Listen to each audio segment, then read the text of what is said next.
Pormal nga gihangop sa nagkadaiyang grupo sa Volunteer Fire Brigades sa Mandawi City ang bag-ong nahira nga City Fire Marshal sa Mandawi City Fire Station, si Fire Chief Inspector Attorney Alvin A. Torion.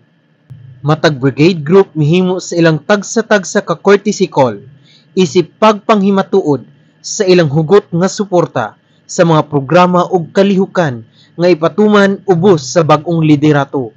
Gidala usab sa ilang mga pakigpulong ang ilang mga sugyot ug obserbasyon kabahin sa kasamtangang kahimtang sa emergency response, ilabi na sa mga insidente sa sunog. Mapasalamaton si Fire Chief Inspector Torion sa mainiton nga pagdawat ug pagtimbaya gikan sa mga volunteer responders.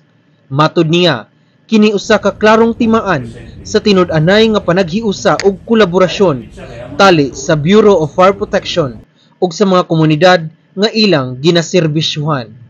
Sa maong pagpangandam, ipatuman na usab ang daghang mga programa ilawom sa iyang liderato. Lakip na ang Barangay Evacuation Plan. Gipalig-on usab ang programa nga bombero sa barangay. Fire Auxiliary Group nga mahimong kabalikat sa pagpahigayon sa mga fire drills, information dissemination, o community fire safety awareness campaigns. Gihangyo sab ang aktibong partisipasyon sa tanang purok ug sitio leaders aron mapalig-on ang grassroots level fire prevention. Gilauman nga pinaagi sa hugpong nga paningkamot, pagtinabangay ug suporta sa katawhan, mahimong mas luwas ug mas andam ang Mandawi City batok sa tanang matang sa kalayo ug katalagman.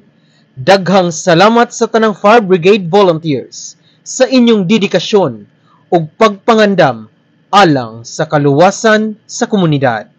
Alang sa BFP TV, madasigon alang sa kaluwasan sa publiko. Kini si Fire Officer 1 Arjim San Antonio Mendaros.